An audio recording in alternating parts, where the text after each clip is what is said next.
So in the pilot episode of the show, Aaron Richards' character has that line to you when we're married and you live here all the time, indicating that wasn't your apartment. Then later on that season, you're sleeping in the locker room. This season, we had the back of Bullock's car. Can we get an apartment for Jim this season? Breaking news, guys. Big news. Jim has his own apartment in season 3. We've been asking every week on the Gotham Chronicle podcast. I'm so glad that you care about this because I feel like I'm the only one sometimes. Oh, you are not. I tell the producers, what does it take for the lead actor to get his own set? How does that work?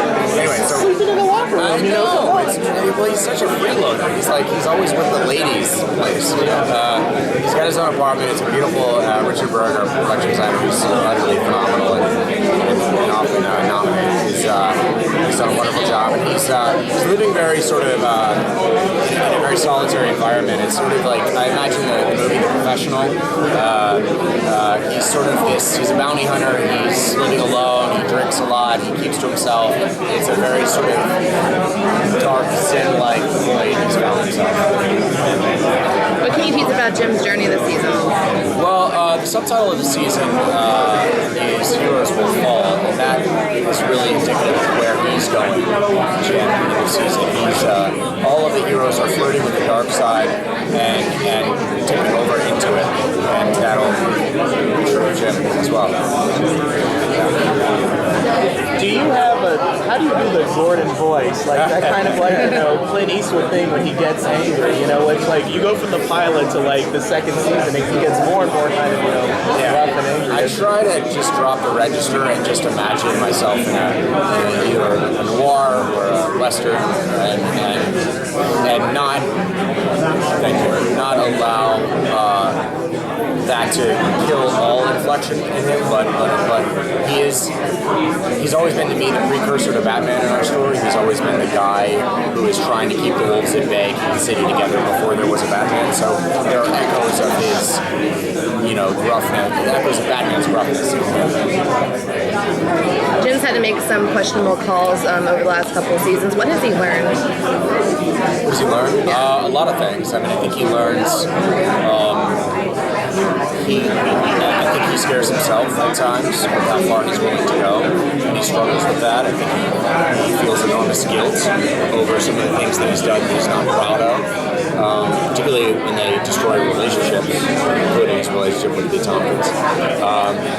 And that's the sort of noble warrior that we've always wanted to create here. A guy who is truly a hero, but is in a lawless land, and he has no choice but to do some terrible things to do good.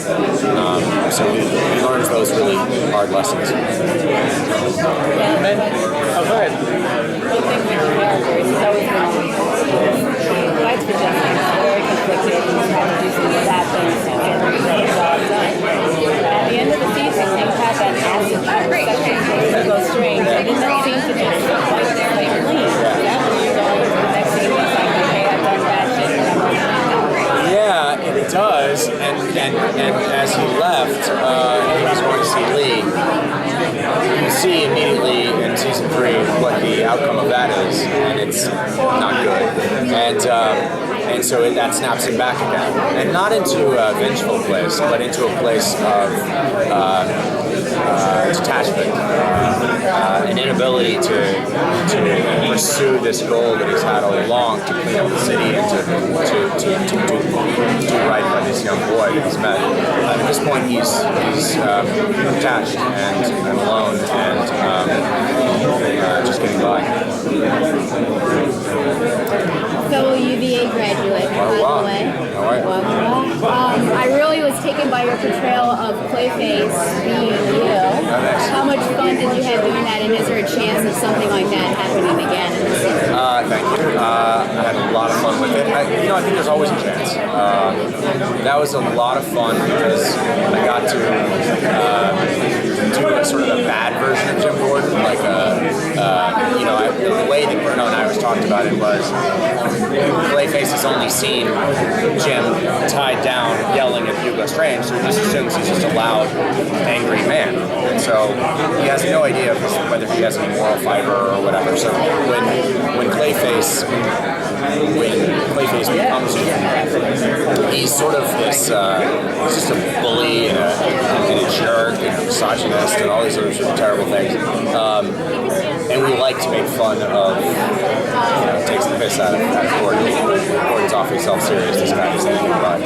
So that was a lot of fun. I think now that we've established the rough parameters of the show, we're able to play with them a little bit. And it's not so much as like body swapping, but there is like an ability for people to shape shift in a way or exchange identities. And we also saw this other Bruce Wayne at the end of season 2. That Bruce Wayne will be around for season 3. There's a real opportunity to have fun with that kind of stuff. And that identity, those concepts of identity are obviously so pervasive in comics, all kinds of comics, but definitely in DC and in the Batman world. So it allows you to have those interesting sort of philosophical conversations about, who are we really? Who's been your favorite villain to work with? It's hard to, it really is hard to choose.